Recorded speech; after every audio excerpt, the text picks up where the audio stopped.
રામ ભજી લે પ્રાણિયા અને પછી ભજાશે નહીં.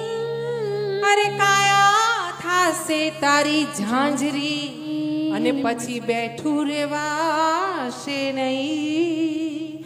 પછી બેઠું રેવાશે નહીં. રામ ભજી લે પ્રાણિયા અને પછી ભજાશે નહીં. આ કાયા થાશે તારી ઝાંઝરી તો પછી આમ બેઠું રહેવાશે નહીં. પછી ખુરશીમાં પણ બે છોકરાઓ હાથ પકડીને લઈ આવશે ને મંદિર સુધી તો ખુરશીમાં 3 કલાક 2 કલાક 1 કલાક નહીં બેસાય. એટલે આપણા ધર્મમાં ઘણીવાર એવું વિચારતા હોય કે નવા નવા જવાનિયા હોય ને એ 25 વર્ષના 20 વર્ષના એમ આપણે કહીએ ને કે ભગવાનને થોડું ભગવાનના 2 દીવા તો કરી દો ત્યારે આપણાને જવાબ મળતો હોય છે. શું જવાબ મળતો હોય છે કે હજુ તો આ ઉંમર છે ભગવાનને ભજવાની, આમ કહેવામાં આવતું હોય છે. પણ ખરેખર નાની ઉંમરમાં જ ભગવાનને ભજો.